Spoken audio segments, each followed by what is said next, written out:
Hello, everyone. Thank you for joining us. We'll be promoting you as panelists, where we encourage you to turn your cameras on to have a more inclusive experience.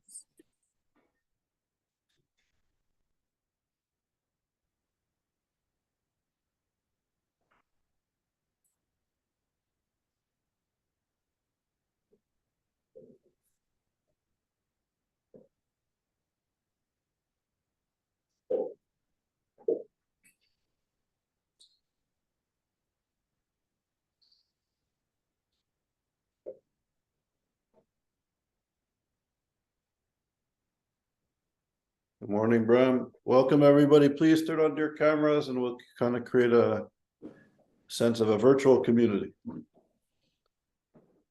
And we'll start in a couple of moments.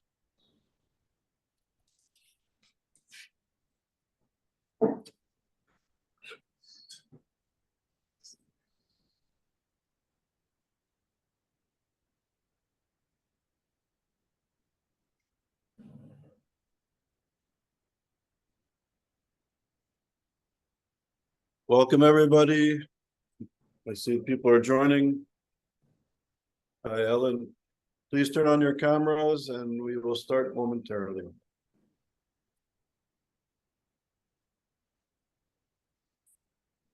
Good morning, Charles.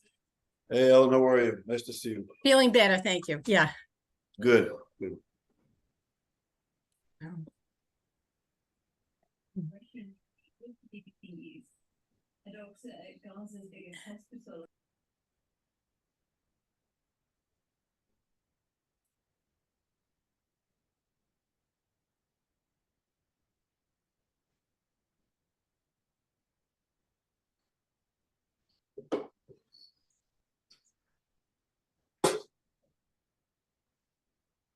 Carol.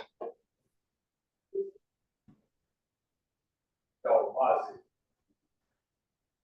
You didn't see the emails, you lost the emails.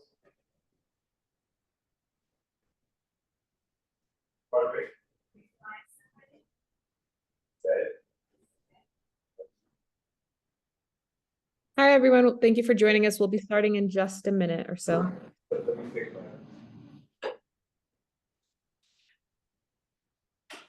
No, it's not that she's a no, she's a no for today.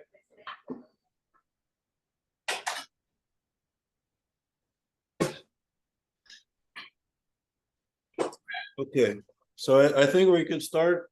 So welcome, everybody. If you want to turn on your cameras, you're very welcome to do so. So welcome. So just a point of information. Unfortunately, Natan Sharansky will not be able to join us. He's on his way back to Israel after being in Washington yesterday for the amazing rally and outpouring of support for Israel and the Jewish people. But I'm happy and honored to be able to introduce you to David Harris. And David and I will sort of engage in a more kind of informal conversation. And then we'll be able to integrate some of your questions and comments later. So David Harris, as many of you know, is really among the top leaders in the Jewish world, not just in the United States. David has been playing a vital role in defending, promoting, helping the Jewish community in the United States and internationally for more than 3 decades.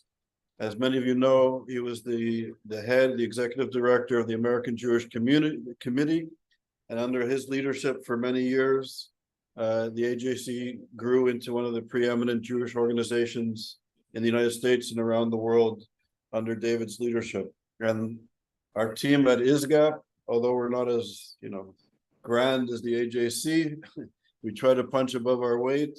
And we're very honored that David is a part of our team now. He's the head of global affairs for ISGAP and joined our team about 6 to 8 months ago, I guess, 8 months ago, and has really played an instrumental role in bringing us to another level. So David, I'm honored that you're here with us and thanks for taking the time. My pleasure, Charles. Thanks. So David, I guess the first question I'd like to ask you is, I know you just came back from Washington. You were in Washington yesterday, and news reports say between 2 to maybe almost 300,000 people came out to support Israel and the American Jewish community, which is perhaps one of the maybe the largest gathering rally for Israel and the Jewish people in the history of the United States. So, what was your sense of why so many people turned out? This has been a tumultuous, difficult time since the 7th of October. And what was the sense on the ground in Washington, why so many people came out, and what was the feeling there? Charles, it's good to be with the ISGAP audience. I actually technically came back this morning because it turned out to be a very long day. We left the house at 5:30 yesterday morning, and we walked back into the house just after midnight. But the fact of the matter is that it was all well worth it. This was actually quite amazing. I had a hand in the previous record-setting demonstration for American Jewry, which was in 1987, and that was the Freedom Sunday for Soviet Jews. And Natan Sharansky, now ISGAP chair, had just come out of the Soviet Union. He had been released in that prisoner exchange in 1986, and a few months later, he came to Washington, and he headlined that rally of more than 250,000 people. So I have some experience in trying to organize a big event in Washington. We had 36 days to do it in 1987, and we thought that was about 5 minutes. This time around, it was less than 10 days that the organizers had. So when you consider everything that had to be done to create a vision, to implement it, to nail down every detail, and there are thousands of details, many involving government bureaucracies at various levels and stages. It was actually quite amazing. And the current estimate is 290,000 people. I guess history will probably round it off to 300,000 people. All I can tell you is it was a vast crowd. Even getting on the highway from New York, you could just see the buses. I mean, there were several thousand buses. I was told there were no buses available for chartering because of this rally anywhere on the East Coast. So great turnout, perfect weather, amazing speakers. And I have to say something else, Charles, that some of it will sound political, but so be it. What a contrast to the pro-Hamas rally in Washington just a short time ago. I think if you ask the police in Washington, this was probably the most orderly crowd, the most law-abiding crowd they've seen in a very long time. No calls for genocide, no calls for vengeance, no masks, no intimidation, no rushing to the White House fence to try and penetrate it. This was a crowd that was extremely peaceful and orderly. The messages were very clear. Hamas must be defeated, but this is not a war against the Palestinian people, not at all. We mourn the loss of any civilian or innocent life. We want the 240 hostages back, and we will not accept the spurt in anti-Semitism that has taken place here in the United States, whether on the streets or on the campuses. And those were the messages, Charles, not only of all of us who came, but all of the speakers. And on the stage were Democrats and Republicans. Maybe the iconic image was of the four leaders of the House and Senate, 2 Democrats, 2 Republicans, standing together, holding hands, and together expressing their support for Israel. And everyone on this call knows there are not many unifying issues in Washington these days, far from it, but Israel and the U.S.-Israel relationship was one. Thanks.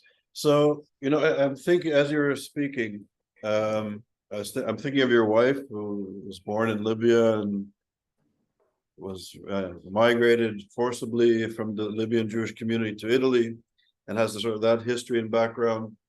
Growing up in Canada and Montreal, there were tensions. There was anti-Semitism with nationalism and with the Catholic Church. So we were kind of aware of anti-Semitism even as, as a child.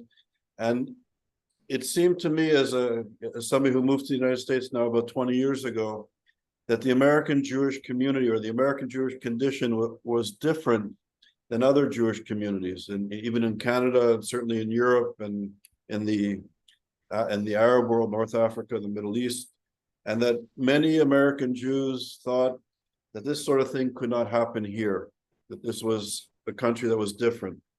And it seems to me still, as I'm not an outsider, I've been here for 20 years, but I'm maybe a step removed somehow.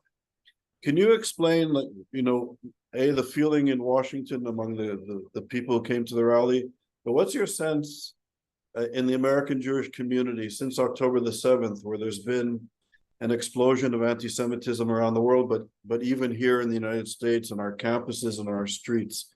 What's your reading of what's happened to the American Jewish community's perspective in the last 5 weeks or so? Oh, it's a great question, and I don't pretend to have the answer for everyone who was in Washington yesterday, but I tend to see these things also very personally, because I have 6 adult children and children-in-law, all in their 30s and 40s, and they become my kind of permanent focus group. And what's most striking, Charles, is that, yes, they came from our home, and you mentioned my wife, but their peers were completely unprepared for the outburst of anti-Semitism, not just in terms of its suddenness, but also how to respond. And the number of requests I've gotten from them and their peers to help them ghostwrite, for example, responses to things that they're seeing on social media or in their workspaces or even in their friend spaces, things that they know are wrong, things that they know are products of disinformation, misinformation, but they don't know how to respond. They just weren't ready for this. So there's a massive job, I think, certainly within the Jewish community, and very much resting on the shoulders of Jewish organizations, and by the way, Jewish families, in educating our children, our teenage and adult children and grandchildren, on what anti-Semitism is, and how one grapples with it. And I will say, again, this is not science, but my first response has always been, and before October 7th as well, Charles, the first Jewish response to anti-Semitism is to become more Jewish. Then we can talk about more specific strategies in schools and colleges, in the workplace, in social media, on university campuses, to be more Jewish. And as a pluralistic Jew, there's not one pathway for me, but whatever you're doing or thinking about doing or considering doing, do it or do more of it. So for instance, my wife and our children, each of their own volition, are now wearing Stars of David very publicly around their neck. Things that they didn't do before, or perhaps they were under the shirt. Now they're over the shirt. Those who didn't have a mezuzah on their door, whether for symbolic or emotional reasons, in many cases are putting the mezuzah on the door. Now, obviously, Charles, that's one reaction. A second reaction of some is to hide, remove the mezuzah from the door, remove the necklace or put it under the shirt, move more towards becoming a Marano Jew. The Jews, after the Spanish Inquisition began, who stayed Jewish at home behind the curtains at night, but in public went exactly in the opposite direction. How did this all happen? Well, I don't know that there's a single answer, and actually you're the expert on the subject. ISGAP is the expert, but from my point of view, answer number one is the invasion of a woke ideology into the educational system. First in some universities, then more universities, then it penetrated some high schools. It created a whole worldview, and resisting that worldview, if one had any doubts became harder and harder and harder in many of these spaces because there was a social cost to resisting or objecting or detaching oneself. And there might have been an academic cost as well. People on this call will know better than I. But that worldview has descended on and enveloped more and more important spaces in America, and we see the results of it. Number two, changing demography in America has to be included. It's obviously a very sensitive subject, and one has to tread very carefully, because if one speaks about a growth in the Muslim population in the United States, that's not a value judgment, it's simply a fact. If one says that empirically most Muslims appear to be every bit as peace-loving and law-abiding and respectful as everyone else, but there are Muslim students on some campuses, and there's no point in denying it, who have themselves become leaders in this movement on campus and have created this, frankly, bizarre but familiar red-green alliance. And when I say bizarre, for the obvious reason, at least to me, that history teaches us that if, for example, Hamas ever took over the Ivy League, the first victims of Hamas's policies would be their red allies and their core values of freedom of speech, of freedom of assembly, of dissent, of LGBTQ rights, of critical literary studies, of women, queer studies. Just go down the list. They would be the first targets, and not the 10 viewers of Sean Hannity on the campus. So that's clearly a demographic factor. And thirdly, of course, centrally to the work of ISGAP, foreign funding from the Middle East, which has been a centerpiece, Charles, of the work that you and colleagues have been doing, and that is increasingly being revealed to the press and to the government in order to pinpoint the fact that these events are not happening in isolation. And there may be a correlation. In fact, ISGAP argues there is a correlation between changing discourse on campus and sources of funding from the Middle East, and in particular, that speck on the map, but the speck with bottomless pockets called Qatar, which embraces a Muslim Brotherhood worldview and finds ways directly, indirectly, openly, masqueraded for this. And finally, Charles, I would say, and again, at the risk of stating the obvious, is social media. I mean, the first three developments in themselves would be extraordinarily difficult and problematic and serious, but become exponentially more so because of the availability of social media tools to spread, to distribute, to market, to recruit, to incite. So all of this is happening at once. And to finish this thought, this poses an enormous challenge to institutions in America, political institutions. Yesterday, for example, at the rally, many of the speakers, including elected officials, said there will be zero tolerance for anti-Semitism in America, zero tolerance for anti-Semitism on campuses. Now, those are great applause lines, and everyone dutifully applauded. But that's the beginning, not the end of the discussion. For congressional leaders or the representative of the U.S. administration to say zero anti-Semitism on campuses is one thing, but to come to grips with the policies necessary to move us closer to that is an entirely different story. And you can see that, for example, over the debate about Students for Justice in Palestine, to take one example. As far as I know, until now, Fordham University, a Jesuit institution in New York, Brandeis University very publicly just a short time ago, and in the interest of full disclosure, I am a trustee of Brandeis University, so I have a vested interest, have taken steps against Students for Justice in Palestine. George Washington University and Columbia University have announced temporary bans, very different from Fordham and Brandeis, but a step in that direction. But I'm counting 4, maybe there are others I haven't seen yet, but if we have roughly 4,000 institutions of higher learning in the United States, the question of how to deal with a group like Students for Justice in Palestine and where the line or the fine line is between protection of freedom of speech and the crossover to whether incitement to violence, glorification of terror, calls for genocide, endorsement of calls for genocide. Where is that line between the two, and what actions will universities take or not take becomes a very controversial one.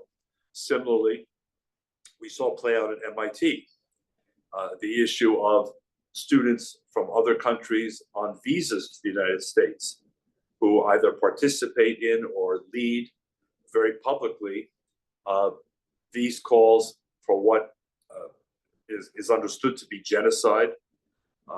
Language that's used from the river to the sea means the eradication of the state of Israel. There's no second meaning. There's no alternative meaning. It's the end of the state of Israel and its 9.5 million citizens. So what happens to those students? Some lawmakers, some others are calling for their expulsion from the country if they're found to have participated in these very specifically defined activities. Not dissent, not protest, not assembly, but support for genocide, glorification of terror, incitement to violence. But again, there's no uniform policy. So getting from the applause lines at the demonstration, Charles, to the point where the rubber hits the road on policy issues, which are extremely difficult policy issues for many, is still a very long distance. So I agree. So as you said, ISGAP is doing research on Qatari and Muslim Brotherhood funding American universities and its impact, which is, I think, important. Perhaps what SJP, Students for Justice in Palestine, maybe they made a mistake. After the pogrom in southern Israel, they issued a toolkit for all the chapters where they said they're not supporting the struggle, but they are part of Hamas. They're connected to it now, a terror organization, which potentially contravenes US law. But my question to you is, in the academic environment, many administrators and presidents of universities, when our community has expressed great concern for instances of anti-Semitism over the last many years, 10, 15 years, as the environment and the atmosphere on campuses around the United States and around the world became more difficult for Jewish students and faculty, people would complain. And many of the administrators said that this was not anti-Semitism, but a political conflict between Jewish students and people who support the Palestinian issue. Now that we hear, horror stories, we were together at NYU a couple of weeks ago and met some students that were really expressing shocking, even terrifying stories. When the environment is so difficult, where some students are actually leaving or afraid to go to class, what do you think the response for our community should be? Some philanthropists are publicly walking away from universities. The Wexner Foundation left in Harvard after the 35 student groups supported the Hamas struggle. What do you think our response should be from the community? Should there be an organized response with students, faculty, and philanthropists? What do you think, from your perspective, what the action should be of our community? Well, first of all, I'll reveal a poorly kept secret, Charles. It's going to be very hard under any circumstance to forge a single approach in the quote community. We Jews, it's no secret for those on the call who may not be part of the Jewish community, are famously argumentative. I think it's a strength, not a weakness. And there's always going to be more than one approach to how to deal with these issues, even on the campuses, and even with the urgency that we now confront them. But I can only speak, therefore, from my own perspective, having been, and again, just to frame it, because we all come from somewhere when we're asked a question like this. I'm now a trustee for the second time, the first time having been at a New England liberal arts college. I've been a visiting faculty member at 2 universities, and I've paid more college and graduate school tuition bills as a parent over the years. I've lost track, as my 3 children went to a total of 8 colleges and universities for undergraduate, graduate education. So that's my personal perspective, in addition to everything that I saw as a professional. I happen to believe that at this point in time, those donors that you mentioned, a few, and by the way, Charles, one has to add, not all the donors you're talking about are necessarily Jewish. For example, at my alma mater, John Huntsman, who is a member of the Mormon Church, was among those who told Penn that the checkbook is closed. I think I'm pretty much quoting John Huntsman. So it's mostly Jews, but some non-Jews as well, who understand the stakes involved for American higher education. And I happen to believe that at this point in time, this is one of the few tools we have where we might, I'm not saying we will, but we might get universities to pay some attention. That's number one. Number two, it may only be temporary, so I don't want to overstate it. But again, in my own experience during these last number of weeks, especially in talking with groups, there's a sort of a changing attitude toward the marketplace of higher education. So, for example, people who said, my dream was to go to, for argument's sake, Cornell, are now saying, I'm not so sure that we want our children or grandchildren going to Cornell, though it's obviously a prestigious Ivy League university. And we hadn't considered Brandeis, but maybe we're going to take a look at Brandeis, because we like what President Ron Leibowitz said, and his efforts for moral clarity and creating a safe space for Jews on campus. Again, Charles, that could just be a reaction to the moment, and over time, the aura of that Ivy League degree may still displace any temporary reaction. But I think that there's at least a willingness among some to rethink the marketplace. The University of Florida was another good example. President Ben Sasse came out very early and very strongly in denouncing what he saw after October 7th, in contrast to a number of other university leaders. So for people who were considering, for example, a public university especially, they may take a much closer look at the University of Florida and leave behind some of the other obvious possibilities that they might have considered. And now they discover as well that at least in one of the rankings, and I know all rankings are controversial, University of Florida comes out number 1 among public universities. So there may be some shift in the marketplace. And number 3, and I see this also as a trustee, Charles, and it includes, but it goes beyond Brandeis, obviously, but I hear it in my discussions at Brandeis. There's a whole rethinking of the value proposition. You hear these 2 words a lot, the value proposition of American higher education. First, as a result of the 3 years of COVID, when people weren't necessarily on the campus, and many families were beginning to wonder, why are we spending $75,000 a year or thereabouts? Exactly for what? And what's the added value or the differential, as opposed to other opportunities, other forms of education, including public education? And then following COVID came the explosion of the woke culture.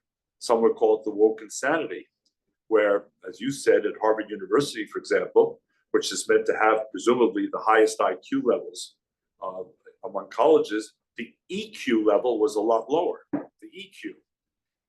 If 30 plus organizations could come together and announce that what happened in Israel to Israelis, and by the way, to foreign nationals in Israel, we shouldn't forget foreign nationals, including Americans in Israel, if what happened to them was solely and exclusively the responsibility of Israel, then something is very wrong in the mindset of our elite institutions. So why exactly would I want my child to go to an elite, as the British would say in inverted commas, an elite institution, in order to be surrounded by people who believe that if Israelis were murdered, beheaded, mutilated, burned, raped, gang raped, kidnapped, from the fetus to an 87-year-old and everything in between, that according to the logic of not one Harvard Voice, but 30 plus organizations, that this is solely and exclusively the responsibility of Israel, do I really want my children to go there? So I think some things are happening. You know, the question is whether in Hegelian fashion, you know, the current reality we're witnessing will trigger an alternative reality, which will continue the sort of the dialectic of American higher education trajectory, or not. But clearly some things are happening and people are asking questions, and especially, Charles, to state the obvious, little of this is happening in medical schools. Little of this is happening in business schools. Little of this appears to be happening in the STEM world. Most of this appears to be happening in the humanities and social sciences world. And those worlds are going to get the closest looks of all. So a lot of ferment, whether there's more smoke than fire, remains to be seen. But people are asking questions they were not asking. They were not asking even a couple of years ago. Important. So you mentioned the Red-Green Alliance, and I think this is also being played out in American politics. We had Tlaib, who in our research, we show that she has connections to Hamas, and people who support Hamas support her. People who are connected to Hamas has actually funded some of her campaigns. This is our research. Some of this is coming to light. And the fact that she supports Hamas, I think it's wonderful that she was censured, but I think it's 180 or 184 Congress people actually kind of supported her. So there is some sort of Red-Green Alliance in the halls of academia, but also in the halls of governance. How do you see this sort of new political reality in the United States? What, like, is this a challenge to democracy? Is this a challenge to the Jewish community? And what do you think the response should be? How do we approach university leaders, political leaders in dealing with this new reality of anti-Semitism, even in the United States? I thought we were friends and you were going to ask me easy questions. So Yeah, let's have a conversation afterwards. okay. My first reaction to what you said is, I think there's, and I'm not sure this is an original thought, but I think there's a Kulturkampf within each of our political parties. And so when we talk about, you know, how will this be addressed going forward, I think within the Democratic Party, that there is an obvious rift. I mean, either Hakeem Jeffries, who is the leader of the party in the House, for example, or other reasonable, rational,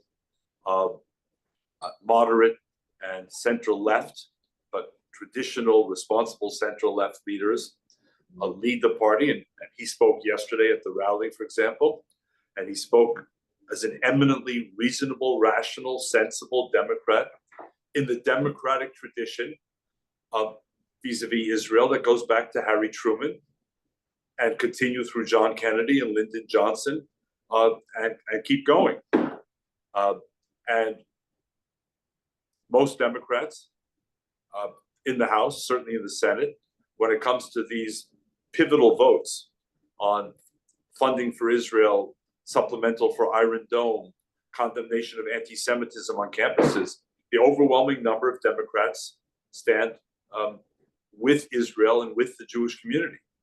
There's no question about it. But we have seen, now a dozen, 15, maybe if you stretch them on a certain day, 20 House Democrats who don't share that consensus view. By the way, it's not just on Israel, but Israel becomes emblematic, and who pose a greater challenge to the party's vision. And so the question is, how will the party itself manage this? And I'll give you very practical scenarios. In the past, Nancy Pelosi as Speaker believed in the incumbency rule, meaning that if a Democratic incumbent were running for re-election in the House, then maybe there was an exception I'm not aware of. Someone will correct me, but the leadership in the House would support the incumbent. That included people like Ilhan Omar, even though they were outside the consensus. That included people like Rashida Tlaib. And I think that even meant making funds available within the war chests of the party leadership for those candidates running for re-election who either had a serious primary challenge or a serious November challenge from the other party. Will that continue sort of reflexively, automatically? Even as Rashida Tlaib, for example, was censured by the House, only the 26th time in the history of the United States, with 22 Democrats breaking with the majority. And by the way, even many in the majority, Charles, though I wish personally that they had joined the 22, saying very publicly, we completely disagree with her. We just have a different interpretation of how freedom of speech rules apply to members of Congress. But there were not many who said, we're voting with Rashida Tlaib and we're voting for Rashida Tlaib because we believe in what she said. No, but there is that split, and we see that number, that dissenting number slowly growing from election to election. In 2024, there'll be more of these so-called progressive challengers. When I say so-called, it's because I don't believe that these people have earned the title progressive, certainly not as I understand it. People who endorse genocide or the eradication of a state, or in the case of Rashida Tlaib, who, according to the House majority, lied, knowingly lied, engaged in a blood libel about the hospital story of a couple of weeks ago, even after the American government, intelligence agencies, and others confirmed that Israel was not involved. She continued to perpetuate the blood libel. So that number will slowly grow, and they're loud. Their social media reach is extensive. And in the Republican Party, though it takes us away from our conversation today, but clearly there's a rift as well, Charles. It's not exactly clear today who speaks for and embodies the Republican Party, at least as it was traditionally known. The issues over Speaker, with Kevin McCarthy leading up to his election, then his departure, then Mike Johnson's election, reveal that the party is very split, very split. So my response to you begins with the fact that we have in Washington today, not just a polarized nation between two political parties which adopt the zero-sum equation of your success is my defeat, rather than shared success. But we also have within the parties growing rifts on very fundamentally serious issues. If we're up to the extreme of the Republican Party, Ukraine would get no more assistance. If we're up to the extreme of the Democratic Party, Israel would get no more assistance. And from my point of view, as an anti-extremist and as pro-Israel and pro-Ukraine at the same time, I think the direction in which this country has to move, and I hope the adults in the room will see it the same way, is back towards some restoration of a broad center. That doesn't mean trying to blur the differences between parties. We need differences between parties. But let's say within the 30-yard lines of the football field, and not the full 100-yard of the football field, because we see where that leads us. Okay, thanks. So thank you. I also wanted to inform everybody, if you want to ask a question, you can send it to me and I'll address them in the chat. There's a question from Richard Solomon, and it's sort of shifting gears a little bit. He's speaking about the two-state solution and whether, how do you drive a wedge between Hamas and Palestinian residents? Many seem to hate Hamas and see them as terrorists for what they are. How do we free Palestine from Hamas? And I would like to also add a layer to Richard's question. It was also interesting, there was a meeting in Saudi Arabia of Arab countries that gathered to address the war in Gaza. And there was a movement by Iran and other countries to try and have sanctions or to boycott Israel. And it was interesting that the Abrahamic countries and Saudi Arabia blocked the resolution to condemn Israel and have sanctions. So could you, I don't know, feel free to address that, how do we draw the distinction between the Palestinian residents of Gaza and Hamas and the larger environment in the region, and whether perhaps after the war there's hope for peace? I think, Charles, that Richard's actually asking the $64,000 question. And I think it's exactly the question that, to the extent that Israeli leaders have the bandwidth, is the question that they're asking themselves. And that is on the table when Americans and Israelis are sitting together quietly behind closed doors. So it's a critical question. There's no obvious answer to me, at least, or one that I've heard. I've heard pie in the sky answers, but those are usually from people who have no responsibility for their proposals. So it's easy for them as journalists or others to throw these things out, but they go nowhere. By the way, I have to add, Charles, in the end, there were 9 Arab countries. With your listing, there were 7. There were actually 9 by my information that blocked the extreme Arab position on condemning Israel and forcing a break in ties. So there were the 6 countries of peace, plus Saudi Arabia, as you mentioned, plus Mauritania. And fun fact, Mauritania was actually the 3rd Arab country years ago to establish diplomatic relations with Israel. There was an embassy, and then there was a coup in Mauritania. The Iranians basically took over, and the relations were broken. But that foundation for relations with Israel exists and is being explored even as we speak, and Djibouti. So bring it to 9, and I think not only is that encouraging, that in this climate, these 9 were willing to say publicly, in a way, what they've told us privately, and that is they want to see Hamas destroyed. They can't shout it from the rooftops because of the Arab street, so to speak. But at the end of the day, Hamas poses a threat, yes, to Israel, but through the Muslim Brotherhood, through its network with Iran and Qatar, Iran poses a threat to the more moderate, more traditional, more conservative Arab countries that either have formally made peace with Israel or have informally, unofficially made peace with Israel, but see that as the direction to go. So, Richard, all I can say is that Israelis alone, Israelis and Americans, these moderate Arab countries, alone, together, or even quietly with Israel, are all trying to answer your question.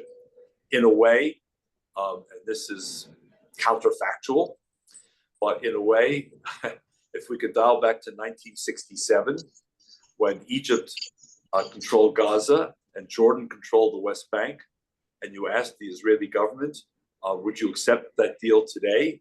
I think they would grab it with both hands, but there's no going back in history. Jordan will not take responsibility for the West Bank, and Egypt will not take responsibility for Gaza. So what's on the table? Bringing the Palestinian Authority from Ramallah into into Gaza, maybe, but there are no Jeffersonian Democrats. Or what else? Israel cannot re-enter and permanently control. Charles, can you hear me? Yes. Okay, because I lost you on the screen for a moment. Israel will not re-enter Gaza and reestablish permanent control. So there's no obvious, easy, simple, clean solution. But somewhere in the space of what role does the Palestinian Authority have? What role do the moderate Arab countries have? How can this be supported with economic assistance, a kind of mini Marshall Plan, but ensuring that the assistance actually goes for its intended purpose and not to banks in Switzerland and elsewhere? You've all seen, I'm sure, the reports about the wealth of Hamas leaders in the billions with a B. So these are all extraordinarily difficult questions, but Israel would say, right now, we have to finish the job with Hamas before the international community, and especially the United States, calls us and says, time to bring it to an end. We have to finish the job, not just to destroy Hamas, not just to get back the hostages, but no less importantly, to reestablish our deterrence, because our deterrence was hurt on October the 7th. Our deterrence is one of our most important military assets. And unless Iran becomes convinced again that October 7th was an aberration, we're strong, we have will, we have intelligence, we have courage, we have national unity, we have resilience, we're unafraid. Unless Iran is once again convinced of that, the next chapter will not look pretty either. I agree. So this brings me to another question. Hamas, as you say, the leadership has billions of dollars. They're staying in fancy residences in Qatar. Qatar is bankrolling Hamas. They're an ally of Iran. They also host one of the most important U.S. military bases in Qatar. The fact that Hamas leadership that celebrated the pogrom is housed in Qatar, what do you think the American response to Qatar should be? Because it seems that they're being elevated again as an honest middleman and broker by the United States and even Israel. What do you think the response should be to Qatar's role in the war with Hamas and Israel, but also Qatar's role in funding anti-Semitic ideologies in our universities and in our media and the like? What should be the American response to Qatar? Well, I hope the American response to Qatar will be informed by ISGAP and ISGAP research and ISGAP public relations and ISGAP activity in Washington, because I think that it's being viewed incorrectly as a binary choice. In other words, either we accept Qatar as it is, which means accepting the fact that it's very skilled at playing both sides of the fence, and it is. One has to give them reluctant credit, but we are the United States, Charles. We are not without our own diplomatic toolbox. We don't have to accept binary choices that either we lose Qatar or we accept Qatar as it is, as you described it. I think that the United States has the diplomatic creativity, if it wishes, to say to Qatar, we value the base, we value the American universities that are there, we value the business connections, but not at all at any cost.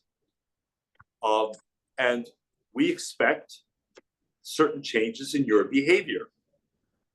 Change number one is we will no longer accept your masquerading, or may I use the word laundering, money, whose intended purpose in the United States is to seek to to gain influence, to spread your vision of the world, which in many respects is in contravention of our vision of the world.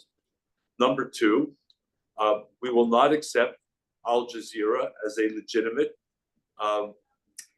media voice, when in fact it is a propagandistic voice that seeks to disseminate views that are hostile to the United States, including anti-Semitism.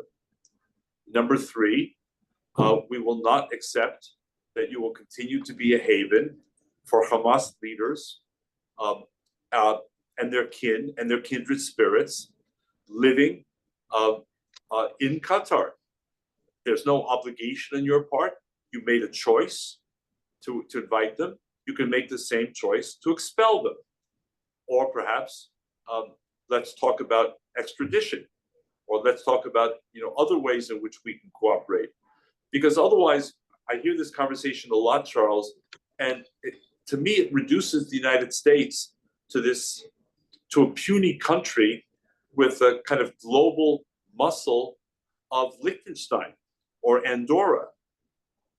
But we lose sight of the fact that there's a lot of space between those two poles of Qatar's current duplicitous, devious behavior, even as we're told that it's trying to help with the hostage situation. Okay. Or alternatively, heaven forbid we lose Qatar and it falls into the hands of Iran. As I've tried to suggest, there's a lot of space between those two poles, and given American acceptance of ISGAP research, ISGAP argumentation, if I may say so, our collectively research and argumentation, then I think this is an important advocacy moment for ISGAP and kindred spirits. I agree. So there's only about 10 more minutes left, and I have many other questions. I was also thinking of, God forbid Iran had a nuclear weapon at this point. What they're being very aggressive in their support for anti-Israel and anti-democratic forces. Imagine if they did it with a bomb. But there's some other questions here. And I'll just be brief. David Natali asks, do you think that students who are victims of anti-Semitism on campus should start suing the universities with major former donors, Jewish donors, to fund such an initiative? It's Natalie or Natalia? David Naftali. Oh, David. I'm sorry, David. David, thank you for asking it. We're actually thinking along similar lines. If my wife were here, she would tell you that a couple of months ago, I said to her, and I've said it elsewhere since, that if I were starting a new Jewish organization today, I would imagine it very differently than the existing organizations, including the ones that I very happily worked for decades. I would include as many of the top lawyers in the country on the staff as the fundraising and budget would permit. I would also, by the way, include the top communicators and the top political organizers. Those would be the three pillars of the organization. But I think on the first point, David, I think in a way it's time for us Jews to rediscover our self-respect, and with it our spine, and roll up our sleeves and stop sort of playing nice and wanting to be liked, and start asserting the fact that it is completely and totally unacceptable for 11 Jewish students to be locked in a library at Cooper Union, just a couple of blocks from where one of my children lives, trembling for fear because they're Jews. There is no explanation, there's no rationalization, there's no justification, there's no defense for that. Or what happened at Cornell University, where Jewish students who use the kosher facilities were afraid, according to the reports, to leave their rooms. in order to access those kosher facilities. And the examples just abound. And I'm sure all of us could add to those examples. Those are completely and totally unacceptable. They take us to an entirely new space. And if our modus operandi, David and Charles, in the face of these new developments, of actual physical threats, intimidation, or violence, if we're still using the old methods of, well, maybe we should try and get a meeting with the president and sit down and talk with the president. Of course, talk with the president. But don't just come in as in the past with Mr. or Madam President.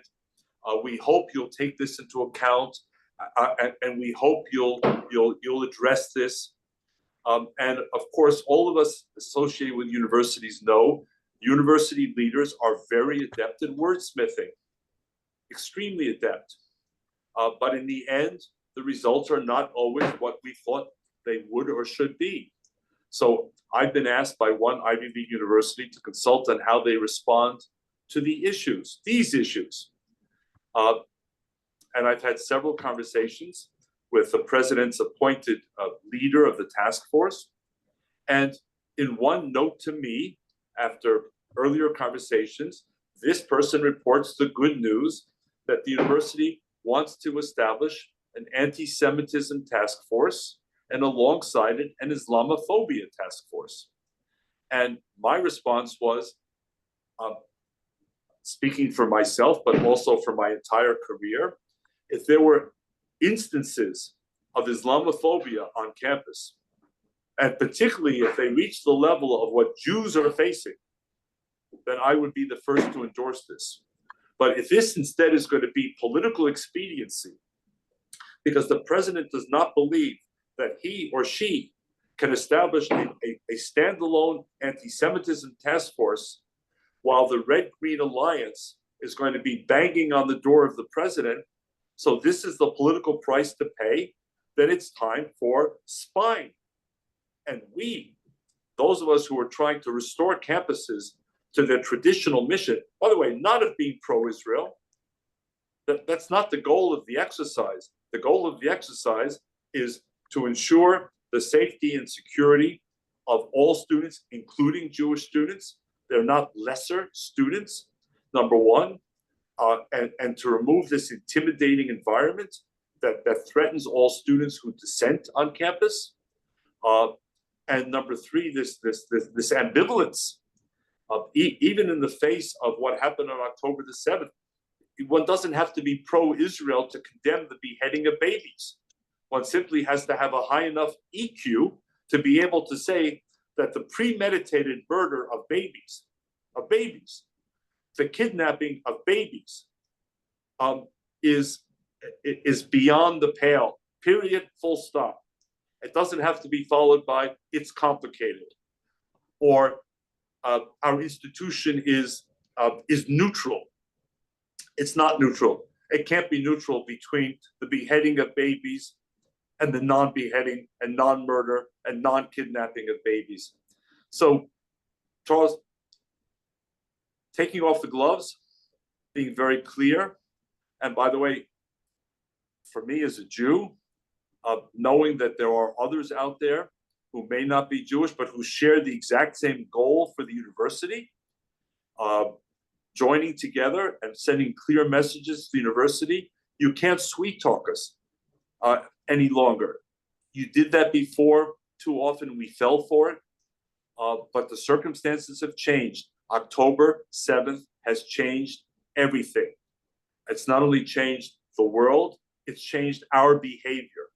And again, if this were my new organization, that would be the approach that we would be taking. Wonderful. I concur. And thank God you're with ISGAP, and your voice is so important, David, and your perspective is, and power of your perspective is important.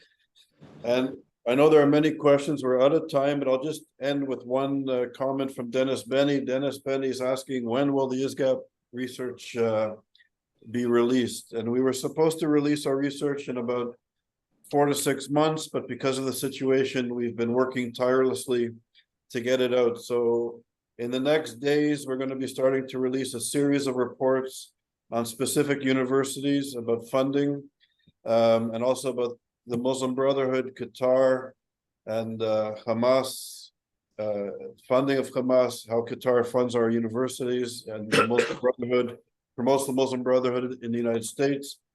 We're having a serious report coming out on Texas A&M, which we discovered over $1 billion in money coming to Texas A&M.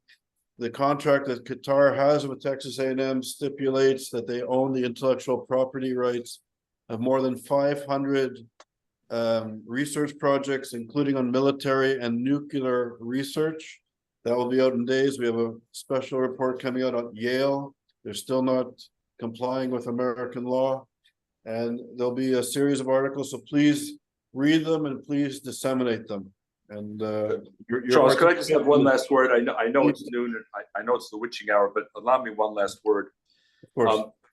I'm the newcomer to ISGAP. Some of you have been involved with ISGAP for years. Some of you yourselves may be new, or maybe a friend encouraged you to join this call. I want to tell you, I'm a veteran of 48 years in the Jewish world. I devoted my entire professional life to the front lines, the rescue of Jews in the Soviet Union, the rescue of Jews in Ethiopia, standing with and for Israel on the global stage, in the Arab world, in the larger Muslim world, at the United Nations and elsewhere. I have a lot of wounds and scars from that work, but I also have some experience. And I am telling you unequivocally today that ISGAP is among the most important and consequential organizations in the Jewish world fighting our fight. Charles did not ask me to say this. I don't get paid to say this.